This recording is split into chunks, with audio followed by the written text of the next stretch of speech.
हिंदू मुसलमान करके जो एक वोट लेने का काम जो है ये बीजेपी सरकार करती है। हमेशा ये बात कांग्रेस पार्टी के जो प्रचारक हैं उनकी तरफ से उठाई जा रही है। इसको आप पेशेंट होते हैं, उन पेशेंटों के अगर आप उचित स्वास्थ्य सुविधा ना दे सको, उनको उचित उपचार ना दे सको, तो फिर उन बेडों का क्या करेंगे? उन बेडों में से डेड बॉडी ही उठाई जाएंगी ज़्यादातर। नमस्कार, न्यूज 31 उत्तराखंड देख रहे हैं आप और मैं हूं आपके साथ नैना। इस वक्त मेरे साथ मौजूद हैं कांग्रेस प्रत्याशी बसंत कुमार। जैसा कि आप लोग जानते हैं कि उपचुनाव नजदीक है, 5 तारीख को वोटिंग होनी है, तो चलिए आज इनसे खास बातचीत करते हैं और जानते हैं कि इनका चुनावी सफर कैसा बीत रहा है। सबसे पहले तो बहुत बहुत स्वागत है सर आपका न्यूज 31 उत्तराखंड। जी थैंक यू, धन्यवाद आपका बहुत। सर सबसे पहला सवाल मैं आपसे यही रखूंगी कि आप तीसरी बार चुनाव लड़ रहे हैं और हर बार आप बीजेपी के लिए कहीं ना कहीं इस तरीके से साबित हुए कि उनको जीत मिल गई है, क्योंकि त्रिकोणीय चुनाव जो होता था ये होता था, और इस बार आप जो है कांग्रेस के प्रत्याशी हैं, तो आप कितनी टक्कर में देख रहे हैं? देखिए, इक्वेशन जो दिख रही है वो तो पहले से ही जीत की इक्वेशन दिख रही है, और अभी जो भारतीय जनता पार्टी की एंटी इनकम्बेंसी है और उनके द्वारा जिस तरीके से जन विरोधी कार्य अपनी सत्ता में रहते हुए किए हैं, बेरोजगारों के साथ जिस तरीके से छलावा किया है और रसूखदारों के को फ़ायदा पहुंचाने का जो काम किया है, उससे हमें बहुत फ़ायदा होने की वो अपेक्षा है। सर दूसरा सवाल मैं ये रखूंगी कि लगातार लोग हमसे भी यही, जब हम जनता के बीच जा रहे हैं तो ये सवाल रखते हैं कि स्वास्थ्य की यहाँ पर एक बहुत बड़ी जो है दिक्कत है। हॉस्पिटल जो है रेफर सेंटर से बन चुका है। हम हॉस्पिटल में भी गए थे, लेकिन वहाँ के जो सीएमएस है उन्होंने ये कहा कि नहीं, रेफर सेंटर नहीं है, बहुत ही कमी से हम रेफ़र करते हैं। इसकी सच्चाई लोगों को भी पता है और कहीं ना कहीं बागेश्वर की जनता अच्छी तरीके से जानती है। तो स्वास्थ्य को लेकर एक आप क्या कहना चाहेंगे, और आपके रूट प्लान में स्वास्थ्य को लेकर क्या कुछ आपने शामिल किया? फरवरी के महीने में मेरी माँ का बागेश्वर में ब्रेन हेमरेज हो गया था। मेरी पूरी परिवार जो है हल्द्वानी में थी और अचानक सुबह 10 बजे का प्रातः काल का समय था, तो यहाँ से फ़ोन आता है हॉस्पिटल से कि आपकी मम्मी के जो है पल्स रेट लगभग जो है 35-30 के बीच में चल रहे हैं और बहुत क्रिटिकल सिचुएशन है, और आपका मम्मी का ब्लड प्रेशर बहुत हाई चला गया है और जान माल का खतरा होने की पूरी संभावना है, और किसी भी तरीके से आप इनको हायर सेंटर को ले जा सकते हैं, हम यहाँ से रेफ़र कर रहे हैं, आप एम्बुलेंस की व्यवस्था करें और ले जाएं। तो जब डॉक्टरों से मेरी बात हुई कि भाई क्या रेफ़र आपने कर दिया, एम्बुलेंस से ला पाना पॉसिबल है? बोला हम कोई गारंटी नहीं देते हैं और कुछ भी हो सकता है, ज़्यादातर चांसेस ये हैं कि जान माल का खतरा है। तो उसी टाइम पे मुझे उत्तरायणी के मेले में यहाँ पर एक हेलीकॉप्टर आया था, उसका मैंने संपर्क कहीं से निकाला और उसके बाद उस हेलीकॉप्टर वाले मालिक को मैंने फ़ोन किया और उन्होंने आनंद फानन में 1-1.5 घंटे के अंदर यहाँ पर हेलीकॉप्टर लेकर उसके बाद जो है मेरी मम्मी को उठा के यहाँ से 24-25 मिनट में करीब मम्मी हल्द्वानी पहुँच गई थी। तो जब मम्मी हल्द्वानी पहुँची तो हल्द्वानी के हॉस्पिटल में वहाँ पर उनको फर्स्ट एड मिला, CT स्कैन और MRI जैसी जो मूलभूत सुविधाएं हैं वो वहाँ पर उपलब्ध थी। जैसे ही MRI मम्मी का किया गया, MRI या CT स्कैन जो भी उन्होंने किया, तो उससे स्पष्ट पता चल गया कि ब्रेन की नस फट गई थी। तो ब्रेन की नस फट गई थी वो वहाँ पता चला। डॉक्टरों ने मुझे एक बात बताई कि जहाँ ब्रेन हेमरेज का सवाल है, ब्रेन की नस फटने का सवाल है, जो ब्लड है वो सर पे जितना कम फैला हो और जितनी जल्दी उसको ट्रीटमेंट मिल जाए तो उतनी जल्दी उसकी रिकवरी होती है। तो यहाँ से देरी होने के कारण मेरी मम्मी को देर से उसके बाद मैं दिल्ली ले गया। दिल्ली वहाँ मैंने ऑपरेशन करवाया, तो लगभग ये समझे कि 12-15-16 घंटे बीत चुके, ऑपरेशन तक तो लगभग 24-26 घंटे बीत चुके थे। तो मेरी मम्मी जो है 6 महीने तक, करीब 4 महीने तक जो है मेरी मम्मी हमको पहचानती नहीं थी, अब थोड़ा पहचानने लगी है। तो ये परिस्थितियां हैं बागेश्वर के हॉस्पिटल की। अगर यहाँ पर MRI या CT स्कैन जैसी जो सुविधाएं होती तो मेरी मम्मी का जो ब्रेन की जो नस फटी थी उसका पता पहले चल जाता और मेरी मम्मी को बेहतर ट्रीटमेंट मिल सकता था और जल्दी उनको रिकवरी। ये मेरी या आप बीती है, मैं आपको बताऊं, आज भी मेरी मम्मी बेड रिडन है और मेरे घर के एक कमरे को मैंने ICU की तरह बनाया हुआ है और एक नर्स परमानेंट मम्मी के साथ रहती है। मम्मी का एक पार्ट जो शरीर का दाहिना पार्ट है वो पूरी तरीके से पैरालाइज है। तो ये परिस्थितियां बागेश्वर की हैं, हमारी आप बीती है। मैं समझता हूं कि इतने सालों में कम से कम 17 साल स्वर्गीय चंदन रामदास जी जो है यहाँ पर विधायक रहे, मंत्री रहे, उनके द्वारा हमारे अस्पताल की सुविधाओं को अगर सुटेबल नहीं किया गया, और वो कहते हैं कि भाई हमने 50 बेड का हॉस्पिटल बनाया, 50 बेड का बनाइए, आप 100 बेड का हॉस्पिटल बना दीजिए, हॉस्पिटल में 100 बेड लगवा दीजिए, लेकिन उन मरीजों को उन बेडों में सोने वाले जो पेशेंट होते हैं, उन पेशेंटों के अगर आप उचित स्वास्थ्य सुविधा ना दे सको, उनको उचित उपचार ना दे सको, तो फिर उन बेडों का क्या करेंगे? उन बेडों में से डेड बॉडी उठाई जाएंगी ज़्यादातर। तो ये बहुत अच्छा नहीं है। मैं समझता हूँ कि आने वाले समय में अगर वास्तव में ये जो इक्वेशन दिख रही है और जो परिस्थितियां दिख रही हैं, जो बागेश्वर की जनता ने सोचा है, अगर वो मुझे ये जिम्मेदारी देगी तो मैं दायित्वों को बेहतर तरीके से निभाने का पूरा प्रयास करूँगा। ये जो है मैं वचन बागेश्वर की जनता को देता हूँ, उनसे कहना चाहता हूँ कि आपके अपेक्षाओं पर खरा उतर के दिखाऊंगा। सर, लगातार आप ये भी देख रहे होंगे कि 5 तारीख को जिस तरीके से वोटिंग होनी है, जो बीजेपी के स्टार प्रचारक लोग हैं, चाहे वो कैबिनेट मंत्री हों या फिर विधायक हों, वो लगातार बागेश्वर में आ रहे हैं और जनता से जो है संपर्क साध रहे हैं। तो आपको लगता है कि इस चुनाव में इन चीज़ों से कुछ फ़र्क पड़ेगा कांग्रेस पार्टी को? आप ये मतलब ये बड़ी अजीब सी विडंबना है, और ये ऐसी बात है कि भाई हम लोग ये देख रहे हैं कि कोई व्यक्ति आएगा और उसके प्रभाव से जो है हम जनता को प्रभावित कर देंगे और पूरा चुनाव हमारे पक्ष में हो जाएगा। मैं आपको बता दूं, जब भारतीय जनता पार्टी के टॉप लीडर आते हैं या कोई भी व्यक्ति आता है, तो वह भारतीय जनता पार्टी के लोग जो हैं आकर अपने लोगों से ही मिलते हैं, और जब कांग्रेस के लोग आते हैं वो भी अपने लोगों से ही मिलते हैं। और मैं आपको बताऊं, इस राजनीतिक क्षेत्र में इतना बड़ा इस तरीके की सिचुएशन पैदा होती है कि अगर हम इसको सही तरीके से समझें तो हम लगातार अपने ही पार्टी से जुड़े हुए लोगों को बार बार एक ही बात समझा रहे होते हैं, क्योंकि हमारा इन्फ्लुएंस में कोई काम नहीं होता है, हम अपने कंसर्न के अंदर होते हैं। तो ये सब चीज़ें समझनी पड़ेंगी। क्या फ़र्क पड़ता है? भारतीय जनता पार्टी के लोग आएंगे तो भाई मेरे रिश्तेदारों से मिलने तो सीधे नहीं चले जाएंगे, क्योंकि भाई उनकी जान पहचान तो उनके पार्टी के लोगों से है। तो स्वाभाविक बात है कि इसमें कोई फ़र्क पड़ने वाला नहीं है। सर, आपने जिस तरीके से देखा, मंडल सेरा जो मुख्य इलाका है बागेश्वर का, बरसात जब यहाँ पे होती है तो सड़कें यहाँ की जो हैं वो पूरा पानी से जलमग्न हो जाती हैं और लोगों को काफ़ी दिक्कत होती है।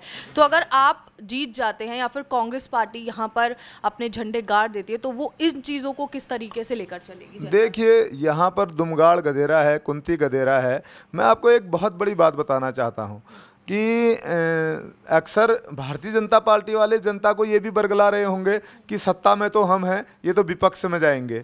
तो मैं आपको बता देना चाहता हूँ, जब विकास कार्यों की निधियों का बंटवारा होता है, जब बजट या फिर किसी भी विकास कार्य के लिए, किसी भी विधानसभा क्षेत्र के लिए, उत्तराखंड स्टेट के लिए कोई भी बजट होगा, तो उस बजट का एक स्वरूप होगा और वो बजट इक्वल रूप में सभी जगह वितरित किया जाएगा। अगर भारतीय जनता पार्टी के विधायक को उसके विधानसभा क्षेत्र के लिए बेहतर सुविधाएं मिलेंगी तो मुझे भी देना भारतीय जनता पार्टी के उसी मुख्यमंत्री या फिर उसी कैबिनेट की जिम्मेदारी होगी। तो स्वाभाविक बात है, हमें अच्छी तरह पता है कि अपने अधिकारों को किस तरह पाना है। मैं आपको ये खासकर मंडल सेरे की आपने बात उठाई है, मंडल सेरे की जनता को आश्वस्त कर देना चाहता हूं कि कुंती गधेरा, दुमगाड़ गधेरा, ये निकास जो पानी के हैं ये होने चाहिए और ये बन के रहेंगे। और इसके अलावा जो पानी की जो यहाँ पर समस्या है पेयजल की समस्या को सुचारू रूप से जल्दी जो है उसकी सुविधा को दुरुस्त कर दिया जाएगा,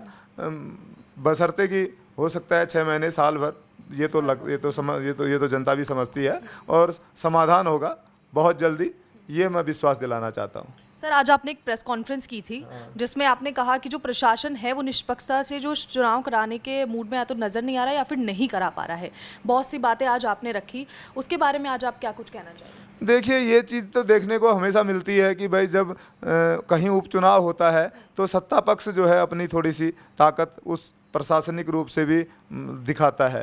तो वो कुछ ज़्यादा यहाँ पर दिख रहा है, चीज़ों को हमें देखने को मिल रहा है, क्योंकि मैंने ये सुना कि कमिश्नर साहब आकर स्ट्रांग रूम खोल के वहाँ पर जो है उनकी फ़ोटो सूचना विभाग ने जारी की। मैंने मतलब पब्लिक रिप्रेजेंटेशन एक्ट के अंतर्गत उनको कहाँ वो पावर है मुझे नहीं पता, मुझे शायद स्टडी करनी पड़ेगी या फिर वो बताएंगे जब सवाल ऐसे उठाए जाएंगे। लेकिन हाँ, जहाँ तक मैं समझता हूँ कि इस टाइम पर बागेश्वर में चुनाव आचार संहिता लगी हुई है और चुनाव आयोग ही सर्वे सर्वा है। जहाँ तक चुनाव के मशीनों का सवाल है या फिर चुनाव प्रक्रिया का सवाल है, स्ट्रांग रूम का सवाल है, कोई भी प्रशासनिक अधिकारी या फिर कोई भी ब्यूरोक्रेट्स आके उस पर अंदर प्रवेश करके उसको ऐसे चेक ना करे, ये थोड़ा सा समझना पड़ेगा। अब कोई हो सकता है हमें लोक प्रतिनिधित्व अधिनियम को दोबारा से स्टडी करना पड़ेगा, हो सकता है किसी नियम के तहत वो आए हों। जी, अगर मैं बात करूं सामग्री की जो कांग्रेस के पास है या फिर जो बीजेपी इस वक्त यूज़ कर रही है, तो झंडे जब हम रिपोर्ट बनाने के लिए निकल रहे हैं तो ज़्यादातर बीजेपी के ही दिखाई दे रहे हैं। बहुत कम जगह ऐसी है और जनता ने भी हमसे ये बात पूछी है कि इस वक्त जो है सामग्री का जो है ये एक अलग सा खेल यहाँ पर चल रहा है। इस पर हमने कंप्लेंट की है। लोक प्रतिनिधित्व अधिनियम की जो है संबंधित धाराओं का पूरा उल्लंघन किया जा रहा है, लेकिन चुनाव आयोग उसको देखता नहीं ठीक तरीके से। मैं आपको बताऊं, उनको घर नहीं मिल रहे हैं, इसलिए वो एक घर में कम से कम 100 झंडे लगा दे रहे हैं। और उन घरों की फ़ोटो खींच के हमने जो है यहाँ पर जो आरओ हैं, आरओ को भी उसकी कंप्लेंट की, लेकिन कोई उस पर बेहतर तरीके से कोई कदम नहीं उठाया गया। उनके पास इतने झंडे हैं, इतने बैनर हैं, और जो वह अपने मफलर डालते हैं वो भी बहुत खूबसूरत डालते हैं, वो मखमली बने होते हैं, मतलब महंगे महंगे उनके पास आ रहे हैं, पैसा है, काफ़ी फैला रहे हैं। लेकिन मैं समझता हूँ कि इससे बेहतर होता कि आप बागेश्वर के विकास में उस पैसे का इस्तेमाल करते। जो पैसा आज आप चुनाव में झंडों को इस तरीके से बिखेर देने में, पूरे बागेश्वर विधानसभा को आप जो है भारतीय जनता पार्टी के झंडों से ढक देना चाहते हो। एक घर में एक झंडे का प्राविधान है, और स्वाभाविक बात है, झंडा जो है उस बात का प्रतीक है कि भाई हाँ, मैं इस पार्टी को फॉलो करता हूँ या बिलोंग करता हूँ या इससे रिप्रेजेंट करता हूँ। अगर आप उस झंडे को केवल अपने प्रचार का माध्यम बनाकर एक घर के हर कोने में और पूरे जो है उसके रेलिंग पर बांध दे रहे हैं, तो फिर इसका मतलब ये है कि ये मिसयूज पैसे का है। चुनाव आयोग को इसका संज्ञान लेना चाहिए। सर, लगातार मैं भी जो आपके प्रचार जहाँ पर हो रहा है वहाँ हम भी न्यूज़ बनाने के लिए पहुँच रहे हैं। बीजेपी का जहाँ हो रहा है वहाँ पे भी हम जाने की कोशिश कर रहे हैं और पहुँच रहे हैं। तो जब हम कांग्रेस के कल भी आपका जो प्रोग्राम था वहाँ गए, तो लगातार जो आपके साथ में प्रचारक आए थे उन्होंने ये बात हमेशा कही है, चाहे वो हरीश धामी जी की मैं बात करूँ या फिर अन्य विधायक या पूर्व विधायक की बात करूँ, कि हिंदू मुसलमान करके जो एक वोट लेने का काम जो है ये बीजेपी सरकार करती है। हमेशा ये बात कांग्रेस पार्टी के जो प्रचारक हैं उनकी तरफ से उठाई जा रही है। इसको आप किस तरीके से देख रहे हैं एज अ प्रत्याशी? देखिए, मैं आपको बताऊं, एक हमारे भारतीय जनता पार्टी के मित्र थे, उन्होंने मुझे एक बात बोली थी एक बार, कि बोला जी बसंत जी ऐसा है ना, हम जो है हम केवल गोल टोपी वालों से थोड़ा सा परहेज रखते हैं और उनसे में हमको मतलब है, हम जातियों का परहेज नहीं रखते हैं। तो मैंने कहा भाई गोल टोपी वाला, मैं समझा नहीं पहले उनकी बात को। उसके बाद उन्होंने बोला गोल टोपी वाले से, फिर मैंने दूसरे से पूछा, मैंने कहा क्या गोल टोपी वाला? बोला जालीदार गोल टोपी, उन्होंने ये शब्द बोला। तो मेरे समझ में आया कि हाँ, ये मुसलमानों की बात कर रहे हैं। मुसलमानों से हम विभेद करते हैं, लेकिन आपसी जातियों से नहीं करते हैं। मैंने एक शब्द उस टाइम पे बोला था, मैंने अपने फेसबुक पेज पे भी उस टाइम पे डाला था कि देखिए, बीमारी होती है, वो चाहे दिमाग में या शरीर में छोटी हो या बड़ी हो, वो बीमारी पैदा हो गई, इसका मतलब उसको वो डिजीज है। वो किस लेवल पे है, उसका स्तर क्या है, वो कितना मतलब क्रोनिक है कि जो है लाइलाज है, इस बात पर बाद में जाते हैं। पहले बीमारी है, वो छोटी है कि बड़ी है। तो इसी तरीके से ये समझिए कि जाति और धर्म दोनों ही सामाजिक विभेदकारी मुझे दिखती हैं यहाँ पर, जिसको हम ये समझते हैं कि डिस्क्रिमिनेशन अगर आपके दिमाग में आ गया, धर्म के नाम पे आया, चाहे जाति के नाम पर आया, तो वह विभेदकारी है, वो उसमें डिस्क्रिमिनेशन है, तो डिस्क्रिमिनेशन है, इसके लिए सिंगल वर्ड है। मैं समझता हूँ कि धर्म और जाति सबका अपना अपना विषय है, वो उसके लिए मैं समझता हूं कि अपने अपने धर्म का पालन करने का सबको स्वतंत्र अधिकार है। लेकिन भारतीय जनता पार्टी इस देश में धर्म के नाम की राजनीति करके, जाति के नाम की राजनीति करके, संप्रदाय के नाम की राजनीति करके फूट डालो और राज करो का जो सिद्धांत इन्होंने अपनाया है वो अंग्रेज़ों से कम नहीं है। इसलिए मैं समझता हूँ कि मानवता, इंसानियत, भाईचारे को पुनः स्थापित करने के लिए हमें इस पर विचार करना चाहिए, क्योंकि भारतीय जनता पार्टी की इस प्रकार की नीतियाँ हमने देखी हैं। जो मैं वृत्तांत बता रहा हूँ आपको, ये भारतीय जनता पार्टी के ही किसी व्यक्ति का है कि हम जातियों का विभेद नहीं रखते, हम धर्म का रखते हैं। लेकिन मैं आपको बताऊं, जहां विभेद होगा तो फिर विभेद होगा, चाहे वो जाति का हो, चाहे धर्म का हो। और जो धर्म का विभेद रखता हो, ऐसा हो ही नहीं सकता कि वह जाति का विभेद ना रखता हो। सर, आपने पहले बीएसपी से चुनाव लड़ा, फिर उसके बाद आम आदमी पार्टी से, अब आप कांग्रेस में जो है आए हैं और प्रत्याशी भी बने हैं। बहुत से लोगों ने इस पर सवाल भी उठाए हैं कि आप एकदम से पार्टी में आए और फिर तुरंत ही आपको टिकट दे दिया गया। ये एक बहुत बड़ा मतलब विवाद का जो है वो मसला रहा। और अब जब हम न्यूज़ वगैरह डालते हैं या फिर कोई अन्य चैनल भी अगर न्यूज़ डालते हैं तो नीचे बहुत से लोग अपनी प्रतिक्रिया देते हैं। तो उसमें बहुत से लोग ये भी लिख रहे थे कि आपने बहुत सारी पार्टियां बदल दी हैं, अब आप शायद इससे ना भी जीते तो यूकेडी में चले जाएंगे। तो इसका क्या आप जवाब देना चाहेंगे? देखिए, मैं आपको इतना बताऊं, मैं यथार्थवादी इंसान हूं और मेरे पार्टी को बदलने से अगर बहुत बड़ा विषय है तो ये बागेश्वर के विकास का विषय नहीं है, ये किसी विधानसभा के विकास का विषय नहीं है। विषय सबसे पहला ये है कि विधायक प्रत्याशी किसी तरीके से जीतकर विधानसभा में जाकर वो जनता के हितों में किस तरह काम करता है, ये महत्वपूर्ण है। और मैं ये समझता हूँ कि मैं बहुजन समाज पार्टी में था, उसके बाद आम आदमी पार्टी में गया, फिर कांग्रेस में आ गया। इससे पहले पूर्व विधायक जो स्वर्गीय चंदन राम दास जी, वो भी पहले बहुजन समाज पार्टी में थे, फिर कांग्रेस में गए, फिर भारतीय जनता पार्टी में चले गए। तो इसमें कोई बहुत बड़ा विषय नहीं है। यथार्थ की जो मांग है वह हमें समझनी पड़ेगी, क्योंकि आज देश खतरे में है, आज संविधान खतरे में है। ऐसी राजनीतिक दल सत्ता पर पहुंच चुका है जिसको केवल अपने से मतलब है, जिसको बेरोजगारों से मतलब नहीं है, जिसको महिलाओं पर हो रहे अत्याचार की अनदेखी करनी है, जिसको किसी प्रकार से महंगाई, अन्य जो भी सामाजिक बुराई हैं उसको दूर करने के बजाय वो अपने सत्ता के सुख में लिप्त हैं। तो ऐसी इस परिस्थिति में अगर देश का संविधान ही खतरे में है तो ऐसी परिस्थिति में कांग्रेस पार्टी ज्वाइन कर लेना ही सबसे सर्वोपरि बेहतर विकल्प होगा। यह सोचकर, इस सोच के साथ मैंने कांग्रेस पार्टी ज्वाइन की है और कि मैं कांग्रेस पार्टी से एक विधायक बनकर असेंबली में जाके बागेश्वर को रिप्रेजेंट करूं। सर, आप जिस तरीके से आप भी बागेश्वर के हैं तो आप अच्छी तरीके से जानते हैं कि यहाँ पे मूलभूत सुविधाओं की कितनी ज़्यादा कमी है। अब आप कांग्रेस से प्रत्याशी बनकर चुनाव लड़ रहे हैं, तो लोगों को क्या एक वादा आप करना चाहेंगे कि अगर मैं जीत कर आता हूँ तो मैं ये काम जो है वो कर दूंगा, चाहे वो रोड का हो, चाहे वो पेयजल का हो? किस तरीके से आप लोगों को ये वादा करना चाहते हैं? कोई विशेष काम नहीं, विशेष कोई काम नहीं। आप पर्टिकुलर वर्क की बात नहीं कर सकते, क्योंकि क्षेत्र की विभिन्न समस्याएं हैं, अभी मेरे पटल पे नहीं है, मेरे सम्मुख नहीं है, लेकिन प्रत्यक्ष रूप से समाज में दिख रही हैं। जहाँ पर हम व्यवहारिक रूप से चल रहे हैं रास्ते में तो दिख रही हैं। सड़क नहीं बनी है, ये हमें नज़र आ रहा है। पत्रावली के रूप में, एक प्रोसीडिंग के रूप में वो विभाग के किस स्तर पर लंबित है, उस पर प्रस्ताव बना भी है कि नहीं बना है, प्रपोजल गया भी है कि नहीं गया है, ये जानकारी मुझे नहीं है। लेकिन मैं बागेश्वर विधानसभा की जनता को ये विश्वास दिलाना चाहता हूँ कि वह हर कार्य जो विधायक द्वारा पटल पर रखा जाता है, विधायक द्वारा उसका निस्तारण किया जाता है, उसका निराकरण किया जाता है या करवाया जाता है, तो बसंत कुमार उन सब कार्यों को बेहतर तरीके से अंजाम तक पहुंचाने के लिए संकल्पबद्ध है, दृढ़ संकल्पित है और बागेश्वर की जनता के प्रति प्रतिबद्ध है। सर, 5 तारीख को वोटिंग है, क्या संदेश आप जनता को देंगे? क्या आप कहना चाहते हैं जनता को? मैं जनता को ये कहना चाहता हूँ कि बहुत सी परिस्थितियां मेरे सामने विपरीत आई हैं। इस समय मैं जिस परिस्थिति से जूझ रहा हूं ये मेरी आत्मा जानती है। भले ही मैं ये समझता हूं कि आज स्वर्गीय चंदन राम दास जी की धर्मपत्नी जी पार्वती दीदी को टिकट इसलिए दिया गया है भारतीय जनता पार्टी द्वारा, चुनाव इसलिए लड़ाया जा रहा है कि उनको सिंपैथी मिलनी चाहिए। अगर उनको सिंपैथी मिलनी चाहिए तो सिंपैथी फिर उन बेरोजगार बच्चों को भी मिलनी चाहिए, सिंपैथी उस गरीब के बेटी को भी मिलनी चाहिए जिसको जो है अच्छे खासे मार्क्स होने के बावजूद भी और 80% मार्क्स लाने के बावजूद भी जिसको बाहर कर दिया गया और स्वर्गीय चंदन राम दास जी द्वारा अपनी बेटी का सिलेक्शन करवा लिया गया।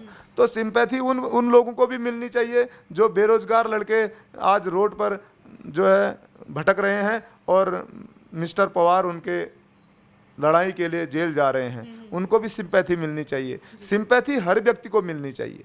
अब सवाल यह है कि मेरी परिस्थिति क्या है, मैं ये जनता के सामने रखना चाहता हूँ। मैं पिछला चुनाव लड़ा 2017, मैं 2022 लड़ा। दुर्भाग्य से त्रिकोणीय मुकाबले में मैं सफल नहीं हुआ हूँ, लेकिन मैं बागेश्वर की जनता की सेवा करना चाहता हूँ। मैं अपील केवल ये करना चाहता हूँ कि मेरे पिताजी का 2022 सितंबर में देहांत हो गया और मेरे पिताजी का सपना था कि मेरा बेटा बागेश्वर की सेवा एक विधायक बनकर करे, और मैं पिताजी के जीवित रहते मैं 2 बार प्रयास करता रहा और मेरे पिताजी का जो वो सपना है, वह सपना मेरे बागेश्वर की जनता एक बार पूरा कर दे। मैं बागेश्वर की जनता की पूरी सेवा करूंगा। और इसके अलावा आज की परिस्थिति मेरी ये है, 2017 और 2022 में मैंने जो चुनाव लड़ा वो अनुकूल परिस्थितियों में लड़ा, और आज का चुनाव मैं बहुत विपरीत परिस्थितियों में लड़ रहा हूं। और इन विपरीत परिस्थितियों में इसलिए लड़ रहा हूं, मेरी माँ अभी भी हॉस्पिटल के बेड में है और वह बेड रिडन है। उसका एक पार्ट पूरा जो है बायां साइड पूरा पैरालिसिस है। इसलिए मैं समझता हूं कि आज मैंने जो भी इतना थोड़ा बहुत खर्चा मेरा भी हुआ है, और क्योंकि ऐसी परिस्थिति में मैं था नहीं कि मैं खर्चा कर सकूं, क्योंकि मैं हाल ही में अपनी मम्मी को हॉस्पिटल से घर लाया था। तो बागेश्वर की जनता एक बार सेवा का अवसर दे, तो मैं बागेश्वर की जनता को विश्वास दिलाना चाहता हूं कि निष्ठापूर्वक अपने कर्तव्यों का निर्वहन करूंगा। सर, एक आखिरी सवाल, ये बीजेपी की तरफ से जो है आरोप लगाया जा रहा है कांग्रेस पार्टी पे, जो आपके प्रचारक आ रहे हैं, कांग्रेस पार्टी के प्रचारक, वो केवल यहाँ पिकनिक मनाने के लिए आ रहे हैं, ये एक आरोप लगाया गया, इसको आप क्या कहना चाहेंगे? तो भारतीय जनता पार्टी के प्रचारक भी पिकनिक मनाने आ रहे होंगे।